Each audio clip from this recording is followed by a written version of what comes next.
Now let's talk about the regional countries, which three of them are represented today. We have three very good and distinguished speakers from Armenia, Azerbaijan, and Georgia to go to alphabetical level. I'll start with our Armenian friend, who again is our long-standing partner. It's good to see you, Benyamin, as always.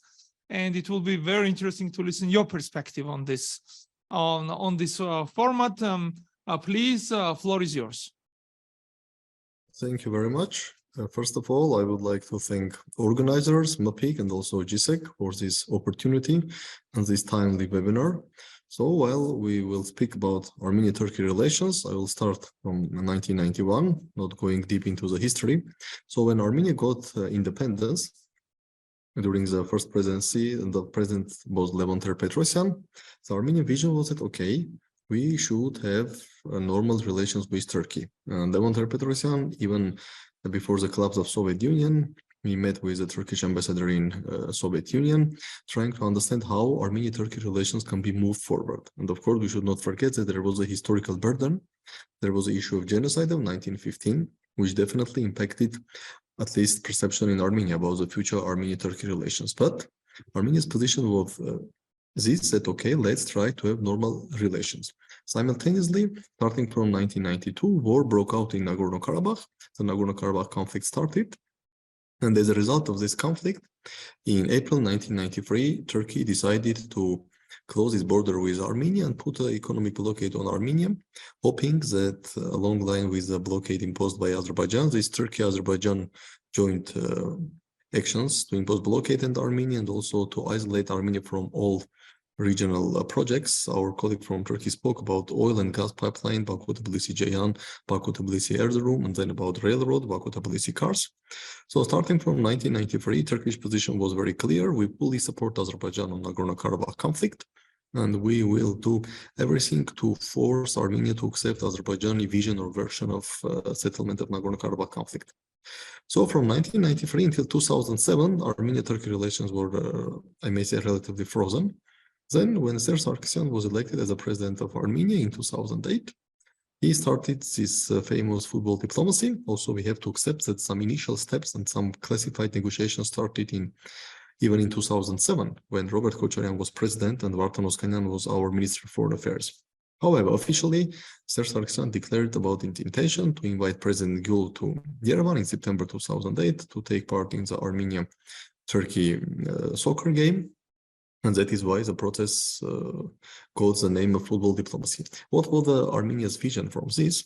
Armenia's perception was this, okay, let's try to separate Armenia-Turkey relations with Turkey-Azerbaijan relations. Let's try to normalize Armenia-Turkey relations. Definitely, first, it will somehow will create complications and will create cracks on Azerbaijan-Turkey alliance to put pressure on Armenia.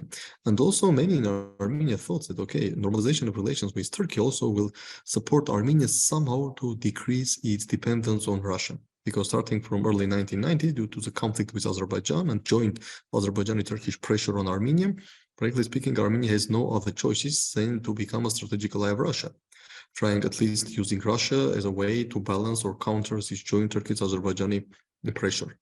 And also, I have to emphasize that the United States played a significant role in all this process of Turkish diplomacy, because it was very clear American idea that, okay, let's normalize Armenia-Turkey relations. If Armenia-Turkey relations are normalized, then Armenia probably will have less fear from Turkey. And if Armenia has less fears from Turkey, then maybe Armenia will need less Russia. So this was the American logic why they supported this soccer diplomacy. However, despite the fact that on October 2009, Armenia and Turkey signed 2 protocols, the process was frozen, and not because Armenian Constitutional Court decided something, because first of all, let's fix that this is a normal procedure, legal procedure in Armenia. All international agreements and international protocols, they are going to Constitutional Court. First, Constitutional Court should confirm that they are in line with Constitution, and then Armenian parliament may ratify or not ratify it. So there was nothing extraordinary when these 2 protocols were sent to Constitutional Court. However, the one state which was a clear spoiler in all this game was Azerbaijan. Azerbaijani position were very clear starting from summer 2008 that as far as Armenia has not accepted Azerbaijani vision on the settlement of Nagorno-Karabakh conflict, no Armenia-Turkey normalization may happen. And we all remember the tough stance and tough statements from Azerbaijani leadership, including President Aliyev against Turkey. And also Azerbaijan started to use or started to intervene also in Turkish domestic politics, fostering its relations with nationalistic party, MHP, trying also to use this as a tool to pressure then Prime Minister Erdogan and also President Abdullah Gül. So mostly due to the active efforts of Azerbaijan and also due to the fact that also Azerbaijan already at that time had some economic leverage on Turkey due to the investment by FOKAR, Azerbaijan was able to derail the process. And from 2010, Armenia-Turkey normalization process was stalled, and the situation didn't change until 2020 second Nagorno-Karabakh war.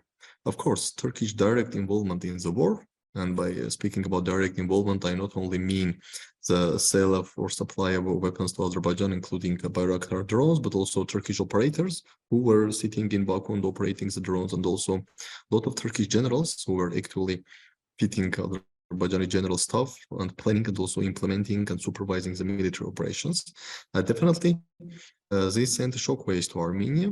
And many people and also our leadership, if you look into the statements of Prime Minister Pashinyan during the war, which he gave, or statements and interviews which he gave to many distinguished international media, the message was clear that Turkey has decided to return to South Caucasus, trilateral statement of November 2020. And especially after the June 2021 snap parliamentary elections in Armenia, which resulted in Prime Minister Pashinyan keeping its power, Armenian government decided to start another round of normalization of relations with Turkey. And this time, if the previous round was mostly supported and facilitated by the United States, this time Russia also was okay with this process because Russia was interested to have connections, also corridors and transport routes to Turkey, hoping that, okay, if Armenian-Turkish relations are normalized, and if agreement will be reached between Armenia and Azerbaijan, this also will allow Russia to reach Turkey by railway and highway via Azerbaijan and Armenian territory, circumventing Georgia. So Armenia and Turkey decided to appoint two special representatives, and the first meeting took place in January 2022. We had several meetings by the special representatives, and also we had a landmark meeting between Armenian Prime Minister Pashinyan and President Erdogan, which took place on October 6, 2022 in Prague.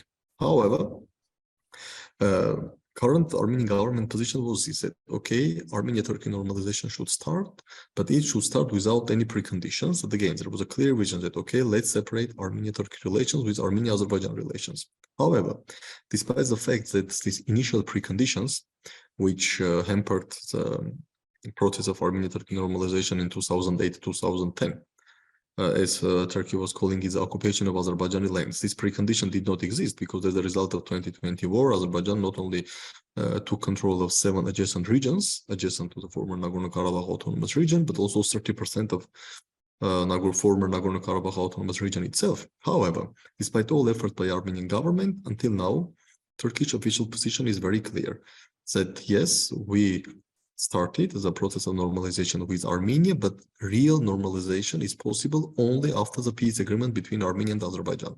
This is a Turkish official position and publicly stated by President Erdogan also after this October 6 meeting with Prime Minister Pashinyan.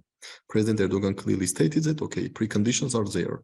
And the number one precondition is Armenia should accept Azerbaijani demand or Azerbaijani vision of peace treaty, and Armenia should sign a peace agreement with Azerbaijan. Before that, no real normalization and no real breakthrough is possible.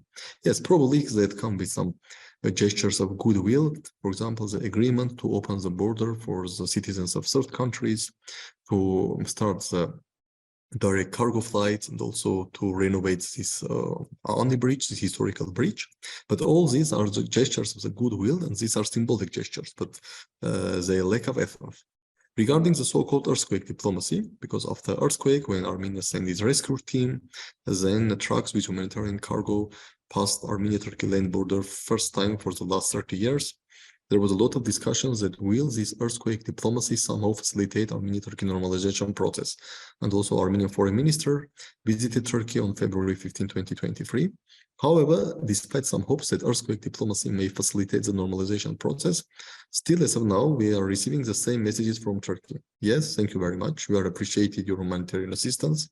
Thank you very much for your visits. Thank you very much for your good words and for works of the rescuers. But again, any breakthrough or any serious real normalization between Armenia-Turkey relations is possible only after signature of peace agreement between Armenia and Azerbaijan. This is a clear position of current Turkish government. Even we all know that within 1 month, on May 14, there will be crucial presidential and parliamentary elections in Turkey. Of course, it's very challenging now to assess will President Erdogan survive or not. And definitely a domestic political situation in Turkey is very complicated. We see united opposition. 6 parties joined the efforts to push out Erdogan from the power after 21 years since AKP came to power in November 2002. And now it's very challenging to say what will happen if opposition candidate Mr. Kılıçdaroğlu will win presidency and will become a president. Will it change Turkey's position on Armenia-Turkey normalization or not? Now it's very challenging to say, but as far as we understand here in Armenia, and as far as I understand, when we are speaking about Turkey, we should understand that there is a Turkish policy on South Caucasus, not President Erdogan's personal policy. And from my perspective, regardless of the results of the May 14, 2023 elections, I believe that Turkey will continue its current path, which means that, okay, we will support Azerbaijan and no full normalization or serious or comprehensive normalization of Armenia-Turkey relations is possible as far as there is a no Armenia-Azerbaijan peace agreement.